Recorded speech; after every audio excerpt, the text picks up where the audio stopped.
بسم اللہ الرحمن الرحیم۔ السلام علیکم۔ آپا کی صورت لاکھوں میں ایک تھی۔ کسی کی شادی میں اقبال بھائی نے انہیں دیکھا، تبھی سے دل میں بسا لیا اور اسی کے پاس رشتہ بھیج دیا۔ امی کو گھر داماد کی ضرورت تھی کیونکہ والد صاحب وفات پا چکے تھے اور بھائی ابھی چھوٹے تھے۔ گھر میں کوئی مرد موجود نہ تھا اور ہمیں سہارے کی ضرورت تھی۔ ہم معاشی طور پر خود کفیل تھے۔ والد صاحب کی 2 دکانیں اور ایک مکان چھوڑ گئے تھے جن کے کرائے پر گزر بسر ہو رہی تھی۔ اقبال بھائی بھی اکیلے تھے۔ ان کی والدین وفات پا چکے تھے۔ ان کی پھوپھی نے انہیں پالا تھا، انہی نے ان کی شادی بھی کرائی۔ وہ امی کی پرانی واقف کار تھیں۔ انہوں نے اقبال بھائی کو سمجھایا کہ اب تمہیں میری اور مجھے تمہاری ضرورت نہیں رہی، میری اپنی اولاد موجود ہے، تم اپنا گھر بساؤ۔ جب یہ بات دھلا بھائی کی سمجھ میں آئی تو انہوں نے گھر داماد بننا قبول کر لیا، کیونکہ ان کے خیال میں یہ ہم بے سہارا لوگوں کے لیے نیکی تھی۔ شادی کے بعد انہوں نے میری امی کو حج بھی کروایا۔ جب امی حج پر جا رہی تھی تو بہت خوش تھی۔ سچ ہے کہ اتنا اچھا داماد قسمت والوں کو ملتا ہے۔ اب ابی جان کو میری فکر رہنے لگی تھی۔ دولہا بھائی کے جاننے والے سعودی عرب میں تھے۔ انہوں کے ذریعے امی جان کی ملاقات ایک واقف فیملی سے ہوئی۔ اس فیملی کا بھانجا کاشف بہت اچھا لڑکا تھا۔ وہ روزگار کے سلسلے میں وہاں مقیم تھا۔ حج کے دوران کاشف نے امی جان کی بہت خدمت کی اور ان کا دل جیت لیا۔ امی کو وہ بیٹوں جیسا لگا۔ انہوں نے کاشف سے وعدہ لیا کہ جب تم پاکستان آؤ تو میرے پاس ضرور آنا۔ 4 ماہ بعد وہ پاکستان آیا تو ہمارے گھر بھی آیا۔ مجھے دیکھ کر حیرت ہوئی کہ اتنا مالدار اور اعلیٰ تعلیم یافتہ انسان کس قدر سادہ نیک دل ہے۔ اس میں ذرا بھی بناوٹ نہ تھی۔ جب امی جان نے اپنی مجبوریاں بتا کر اسے داماد بنانے کی خواہش ظاہر کی تو وہ سوچ میں پڑ گیا۔ امی کو میرے رشتے کی فکر دن رات کھائے جا رہی تھی۔ اس نے وعدہ کیا کہ وہ اس معاملے میں ہمدردی سے سوچے گا، مگر فیصلہ کرنے کے لیے اسے کچھ وقت چاہیے۔ امی ان دنوں بہت مضطرب تھیں، چاہتی تھیں کہ کسی طرح کاشف کو راضی کر لیں اور وہ نکاح کر کے ہی جائے۔ وہ ہر طرح سے اس کا دل جیت لینا چاہتی تھیں۔ کاشف 15 روز ہمارے بعد گھر ٹھہرا۔ اس کے دوران امی نے اس کی ایسی خاطر تواضع کی کہ میں حیران رہ گئی۔ میں نے کبھی سوچا بھی نہ تھا کہ ماں بھی خاطر کسی خوشامد کر سکتی ہے۔ میں سمجھتی تھی کہ وہ صرف آپا سے محبت کرتی ہیں۔ اپنی جاندید عورت تھیں اور اس معاملے کو راز میں بھی رکھنا چاہتی تھیں۔ انہوں نے اقبال بھائی سے بھی یہ بات چھپا لی اور کاشف سے کہا کہ ابھی کسی اور کو اس کا ذکر نہ کرے۔ 15 روز بعد امی نے کاشف کو فون کیا، بیٹا میں دل کی مریضہ ہوں، میری زندگی کا کوئی بھروسہ نہیں، تم جلدی بتاؤ کہ تم نے کیا فیصلہ کیا۔ میں بیمار ہوں، تاخیر سے مجھے پریشانی ہوگی، بہتر ہے کہ تم ہاں یا نہ جو بھی کہنا چاہتے ہو کہہ دو تاکہ میں امید نہ رہوں۔ میں بے آسرا عورت ہوں، چاہتی ہوں مرنے سے پہلے اپنی جوان بیٹی کا بوجھ اپنے کندھوں سے اتار دوں۔ امی نے کچھ اس طرح رکت کی طرح بات کی تو کاشف کو ہاں کہتے ہی بنی۔ اس وقت لوہا گرم تھا، چوٹ لگانے سے ایک کام بن گیا۔ ہمدردی کے جذبات سے سرشار اس کا وہ نوجوان ایک مجبور بیوہ کا دل رکھ لیا۔ امی نے اسے اتنی مہلت بھی نہ دی کہ وہ اپنے والدین کو ہمارے حالات سے آگاہ کر سکتا۔ امی کا خیال تھا کہ اگر وہ والدین کو بتائے گا تو وہ کاشف کی شادی میں رکاوٹ ڈالیں گے۔ اس کی کاوشیں رنگ لائیں اور آنا فانا میری شادی ہو گئی۔ یہ شادی راز ہی رہی۔ وہ 3 ماہ بعد آنے کے وعدہ کیا اور جدہ روانہ ہو گیا۔ امی نے سکون کا سانس لیا۔ اب سہاگن تھی اور میری ماں خوشی سے پھولے نہ سما رہی تھی۔ وہ بڑے فخر سے کہتی تھی کہ مجھے دونوں داماد ایسے ملے ہیں جو میرے گھر کو اپنا گھر سمجھتے ہیں۔ ماں کی بات درست تھی۔ اقبال بھائی نے اپنوں کو ہماری خاطر چھوڑ دیا اور اب کاشف بھی اپنے والدین سے کٹ چکے تھے۔ امی جان نے ایک بات میرے ذہن میں اچھی طرح بٹھا دی تھی کہ سسرال والوں کو زیادہ لفٹ نہیں کرانا، ورنہ وہ تیرے میاں کی کمائی لوٹ لے آئیں گے۔ میں ان دنوں 17 برس کی تھی، عقل سے نہیں سوچتی تھی، جو ماں کہتی تھی اس پر بنا چوڑ چراغ عمل کرتی تھی۔ امی جان نے مجھے سکھا دیا تھا کہ ساس سسر کے خطوط شوہر تک نہ پہنچنے دینا۔ اگر وہ رہنے آئیں تو ان کے سیدھے منہ بات نہ کرنا، ورنہ وہ تمہارے گلے پڑ جائیں گے۔ ٹھیک 3 ماہ بعد کاشف جدہ سے لوٹے۔ انہوں نے والدین کو بتا دیا کہ وہ شادی کر چکے ہیں۔ والدین کی آرزو تھی کہ بیٹے کا سہرا اپنی آنکھوں سے دیکھے، لیکن جب پتہ چلا کہ بیٹے نے انہیں اپنی خوشی میں شامل کیے بغیر ہی کام کر لیا تو وہ سخت آزردہ ہوئے۔ تاہم مجھے دیکھتے ہی ان کے تمام آزودگی دور ہو گئی۔ انہوں نے مجھے ڈھیر ساری دعائیں دیں اور سونے کے زیورات بھی دیے۔ میری ساس کی آرزو تھی کہ وہ بیٹے کی اچھی طرح سے بارات بنائیں اور دھوم دھام سے بہو کو بیاہ کر لائیں۔ انہوں نے یہ خواہش بھی پوری کر لی، مجھے خود بازار لے گئیں، عمدہ جوڑے خریدے، مٹھائی بانٹی اور اپنی خوشی پوری کی۔ میں مانتی ہوں کہ میں ان دنوں بہت نادان تھی۔ ساس سسر اور ان کے گھر والوں کا حسن و سلوک بھی میرے دل کو موم نہ کر سکا۔ زیادہ پڑھی لکھی نہ تھی، جو ماں نے سکھایا وہی میرے دل پر پتھر کی لکیر بن گیا۔ سسرال میں 15 دن شہزادیوں کی طرح گزرے، پھر ہم جدہ روانہ ہو گئے۔ جب میں روانہ ہونے لگی تو ساس مجھے گلے لگا کر رونے لگیں اور بولیں، بیٹی ہمارا دل تجھ سے لگ گیا تھا، تیرے آنے سے رونق ہو گئی تھی اور تیرے جانے سے ہمارا گھر سونا ہو گیا۔ وہاں جا کر خط لکھنا، ہمیں بھول نہ جانا۔ ساس ماں کی جگہ ہوتی ہے، مگر میں ان کے احسانات کو نہ سمجھ سکی، ان کی محبت کو خوشامد جانا، ان کے آنسوں اور دعاؤں کی قدر نہ کی۔ جدہ میں میرے خاوند اعلیٰ عہدے پر فیض تھے، میں نے اتنی سہولتیں خواب میں بھی نہ دیکھی تھیں۔ میں بہت خوش قسمت تھی، میری تقدیر کھل گئی۔ کاشف میرا بہت خیال رکھتے تھے، وہ نجی خطوط گھر کے پتے پر منگواتے اور میں ان کے والدین کے خطوط کھول کر پڑھتی اور پھاڑ دیتی، انہیں نہ بتاتی کہ ان کے والدین اداس ہیں یا انہیں کوئی تکلیف ہے۔ ہم 10 سال جدہ میں رہے، وہ 3 بار پاکستان آئے، لیکن میں سسرال نہ گئی۔ میں نے کاشف کو مجبور کیا کہ وہ میری والدہ کے گھر ٹھہریں، اپنے والدین سے ملنے، اور 1-2 بار سرسری طور پر ہی گئے۔ اب میں 4 بچوں کی ماں بن چکی تھی، انہیں بھی میں ددیال نہ جانے دیتی تھی، اور یہ سب میری والدہ کی منشا تھی۔ ان کا خیال تھا کہ بچے دادی دادا سے دور رہیں گے، ورنہ وہ بچوں کی محبت کا بہانہ بنا کر گھر گھسنے لگیں، کوشش کریں گے۔ انسان خطا کا پتلا صحیح، لیکن جب غرور حد سے بڑھ جائے تو خدا بے آواز لاٹھی سر پر آتی ہے، تب اسے احساس ہوتا ہے کہ دوسرے انسانوں کے بھی حقوق ہوتے ہیں۔ سکھ کے دن دوڑے تھوڑے ہوتے ہیں۔ میری بادشاہی بھی ان دنوں ختم ہو گئی جس دن کاشف کی کار حادثے کا شکار ہوئی اور وہ ناگہانی طور پر ان کی جہان فانی سے رخصت ہو گئے۔ سارے چراغ یک لخت گل ہو گئے، میرے چاروں طرف اندھیرا پھیل گیا، میں دریائے غیر میں تنہا اور غیر و محفوظ ہو گئی۔ ایسے برے وقت میں کاشف کے چند دوست کام آئے، انہوں نے میرے اور بچوں کے پاکستان آنے کا انتظام کیا، اور جو رقم کمپنی نے دینی تھی وہ بھی ان کی کوشش سے مجھے مل گئی۔ میں جتنا عرصہ جدہ میں رہی، ہمیشہ والدہ اور بھائیوں کو تحفے، تحائف اور رقم بھیجتی رہی۔ دراصل والدہ کا گھر میرے خاوند کی کمائی سے چلتا تھا۔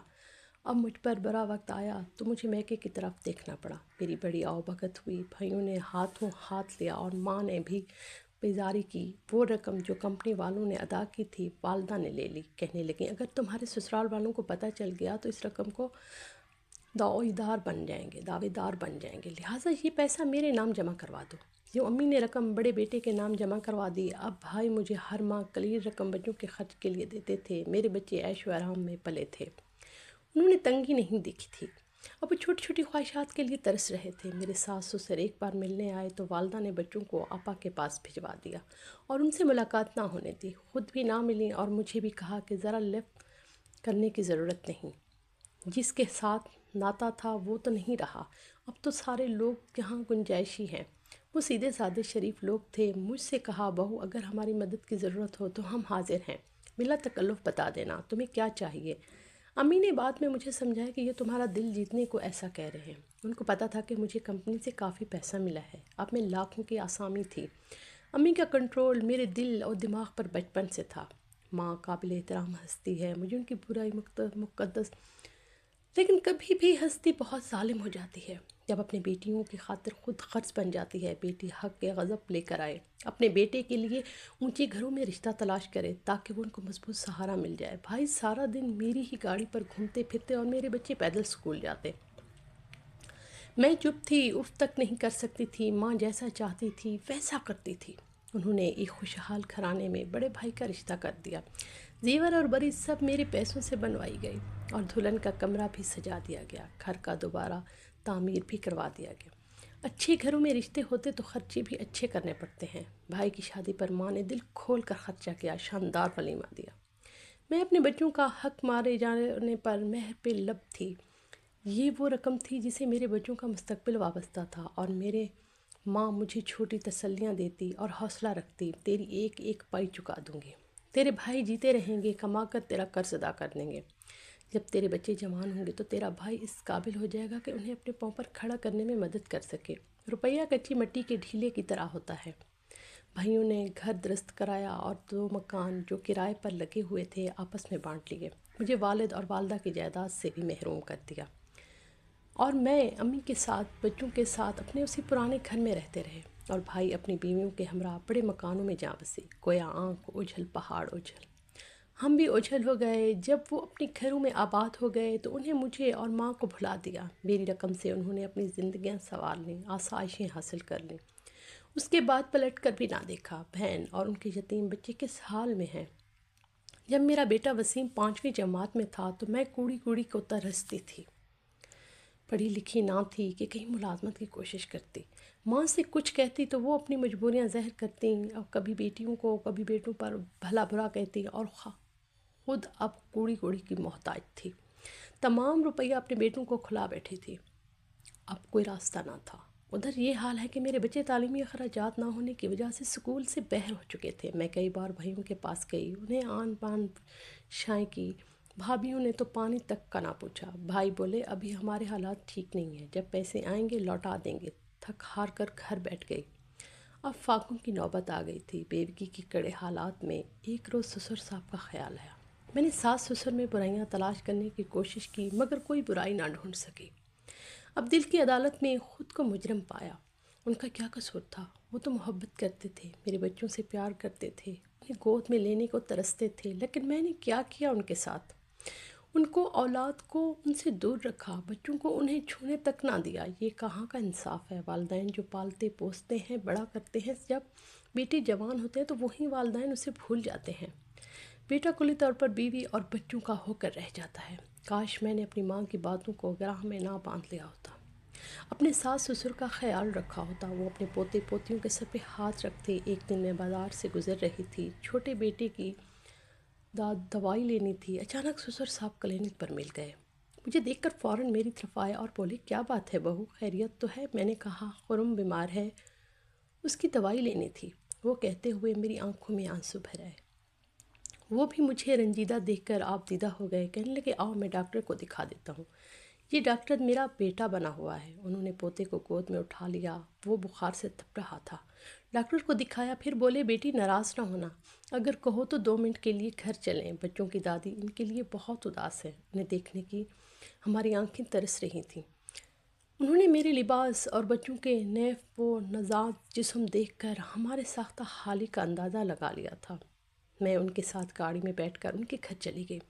جیسے ہی میں نے دروازے سے گھر میں قدم رکھا، میری ساس نے کہا بسم اللہ، خدا تمہیں سلامت رکھے، آج میری آنکھیں روشن ہو گئیں، تم کیسے آ گئیں؟ یقین نہیں آتا وہ اپنی جگہ سے اٹھیں اور لپک کر میرے بیٹوں کو گود میں لے بھریں، سینے سے لگایا، پیار کرتی جاتی تھیں اور روتی جاتی تھیں۔ اپنی محروم بیٹی کی اولاد میں وہ اپنے بیٹے کی روح کو تلاش کرتی جاتی تھیں۔ یہ منظر دیکھ کر میں رونے لگی اور خود کو لعنت ملامت کرنے لگی کہ میں نے ان لوگوں پر کتنا ظلم کیا۔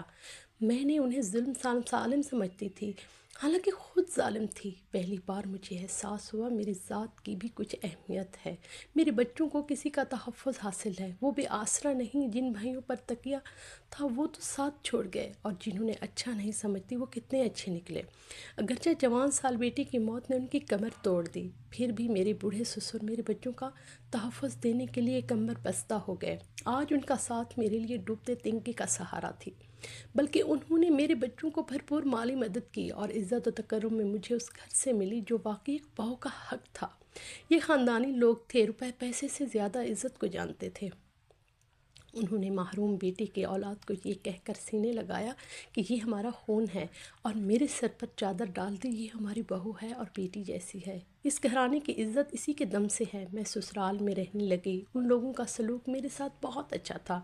مجھے اپنے کیے پر شرمندگی ہوتی تھی، میں خود کو ان کی مجرم سمجھتی تھی۔ میں نے انہیں تکلیف دی، ان کو ان کے بیٹے سے دور رکھا۔ جن لوگوں نے میں نے بچوں کو چھپاتی تھی وہ تو ان پر جان فدا کرتے تھے۔ میرا یہ خیال بھی غلط تھا کہ انہیں دولت کا لالچ ہے، انہیں کسی قسم کا لالچ نہ تھا۔ انہوں نے تو مجھ سے یہ تک نہ پوچھا کہ مجھے جدہ کمپنی سے جو پیسہ ملا تھا وہ کتنا تھا اور وہ رقم کہاں گئی، بلکہ وہ کہتے تھے بہو غم نہ کرو، دولت چلی گئی تو کوئی بات نہیں، دولت آنی جانی چیز ہے، لیکن رشتے دولت سے افضل ہوتے ہیں۔